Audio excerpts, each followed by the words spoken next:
Claire had just finished polishing the grand piano in the East Wing when the lights flickered. Again. Hale Manor, home to billionaire tech mogul Nathan Hale, buzzed that night with the hum of a private gala, rich laughter, crystal clinks, and cameras flashing like paparazzi lightning. But in the servants' wing, the silence felt heavier than usual. She stepped into the hallway, instinct prickling. The air smelled wrong. Then came the scream, high, sharp, and small. Claire bolted before her brain could catch up. It was Leo, the heir no one saw tonight because the nanny called out sick. Claire had volunteered to watch him. She thought he'd been asleep, but now smoke was leaking from the cracks of the boy's bedroom. No, no, no, no. She ripped off her apron, kicked the door open, and flames greeted her like monsters. Claire didn't think. She ran in, pulled him into her arms. Fire danced across the curtains. The heat roared. Behind them, the hallway collapsed. No way out, except the window. She didn't have a choice. Claire jumped. Claire crashed through the hedges behind the mansion, clutching Leo as broken glass tore at her skin. Her legs buckled on impact, but she rolled, shielding the boy. She didn't scream. She couldn't. Leo whimpered. The night air was thick with smoke and sirens now. Fire engines screeched down the private road, lights flickering across marble statues and stunned party guests. Claire tried to stand, but her ankle throbbed. She winced, dragging herself upright. The mansion blazed behind her. Flames shot through the second floor, but instead of rushing toward her, the guests stared. Whispers filled the mansion. Is that the maid? Why was she with the boy? Why is she running from the house? Nathan Hale stood at the front steps, wine glass still in hand, pale and motionless. His son, in the maid's arms.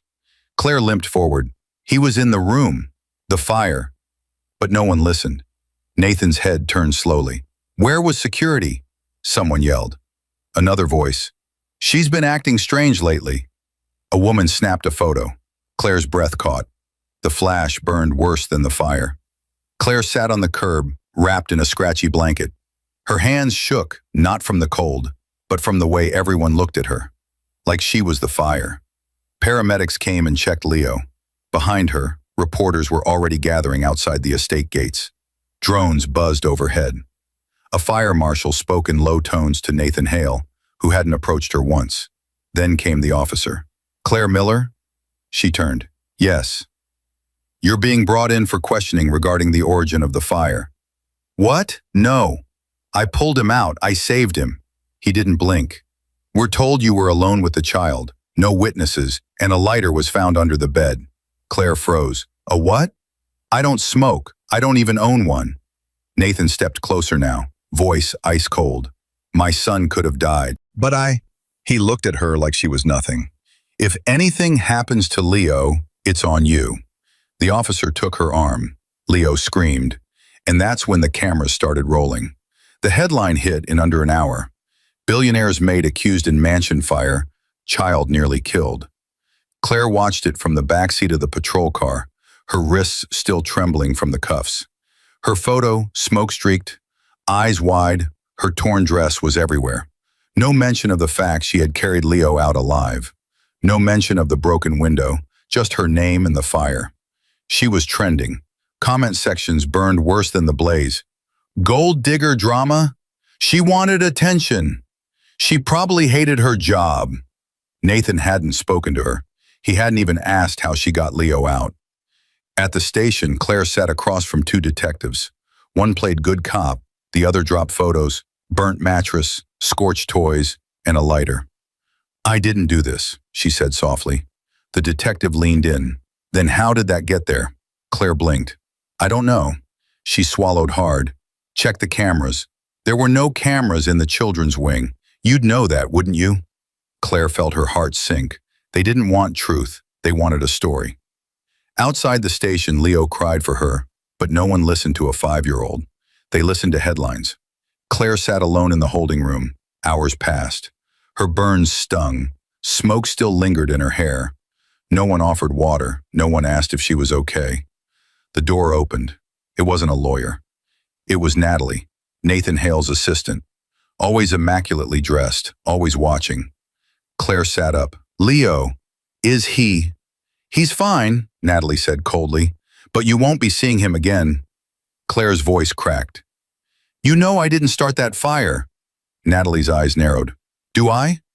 Claire blinked. You've known me for 2 years. I've known you as a maid. Now you're a liability. Claire's stomach dropped. Natalie slid a white envelope across the table. Take this. It's a severance package and NDA. Sign it, walk away quietly. Or? Claire stared. Or what? Natalie leaned in. Or this story gets worse for you. Sabotage, endangerment, maybe even attempted murder. Claire stood, furious. You're protecting someone. Natalie smiled, but it didn't reach her eyes. I'm protecting the company. The door opened again. 2 officers waited. Natalie turned to leave, but paused. You were a good maid, Claire. You should have stayed one. The door slammed shut. Claire was alone again, and outside her name was burning. 3 days passed. No charges were officially filed yet, but Claire couldn't go home. Her face was everywhere. Paparazzi camped near her apartment. She was staying in a shelter, sleeping on a cot under flickering lights. Then came the knock. She opened the door and froze. It was Ethan, one of the mansion's. He looked over his shoulder, then stepped in quickly. I don't have long, he said, but I saw something. Claire's heart raced. What? That night, before the fire, I was in the south hallway. I saw someone come out of Leo's room. Claire held her breath. A man, not staff, wearing black. I thought he was one of the guests sneaking around. I didn't think much of it, but then the alarm started. Did you tell anyone? Ethan looked ashamed. I tried, but Natalie shut me down, told me it was being handled, that I'd lose my job if I made noise. Claire gripped the edge of the cot. Why are you telling me now? He looked at her with guilt in his eyes. Because I know you didn't do it. Claire didn't sleep that night. Ethan's words echoed over and over. A man, not staff, wearing black. Someone had been in Leo's room. Someone who shouldn't have been. And someone was covering it up. She stared at the NDA Natalie had left behind, untouched. Blood still stained her cuff. She folded the document, slipped it into her bag, and walked out. Not to the police, not yet, to someone worse. Claire walked straight into the office of Marla Crenshaw, a vicious celebrity blogger known for breaking scandals and burying careers. You've got 5 minutes, Marla said, eyeing her like prey. I have a story. Marla's brows lifted. They say you lit a billionaire's house on fire. Claire slid a flash drive across the desk. Security cam, south hallway, unused footage. Ethan gave it to me. Marla snatched it, inserted, watched, then froze. On screen, a man in a black suit stepping out of Leo's room. Then flames, smoke, panic. Marla leaned forward, grinning. Oh, honey, she whispered. You just set fire to the truth. Claire's voice was steel. I want the world to see it. By sunrise, the footage had already hit 2.3 million views. Marla Crenshaw posted it with a brutal caption. The maid they blamed, the man they ignored. Hashtag Justice for Claire was trending globally by noon. Claire sat in the cafe across from the police station, watching it all unfold on a cracked phone screen. Comments poured in. She saved that child and they turned on her? Fire him, find him. She deserves an apology. Natalie knew, bet on it. Within hours, Nathan Hale's PR team scrambled. They issued a brief, generic statement. We are reviewing new information regarding the recent incident at Hale Manor. But it wasn't enough. News vans surrounded the mansion. Reporters shouted questions as Nathan stepped into his car. Mr. Hale, did your security staff suppress evidence? Why didn't you defend the maid who saved your son? Nathan looked shaken for the first time. Inside the shelter, Claire finally smiled for the first time in days.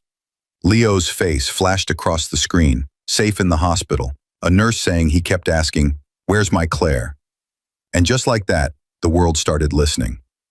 But Claire wasn't done, because she knew who the man in black was. And he still hadn't been named. Claire didn't need to zoom in on the footage. She already knew. The man in black? Vincent Hale, Nathan's younger brother. The forgotten one, the angry one, the one who never made headlines but always wanted to.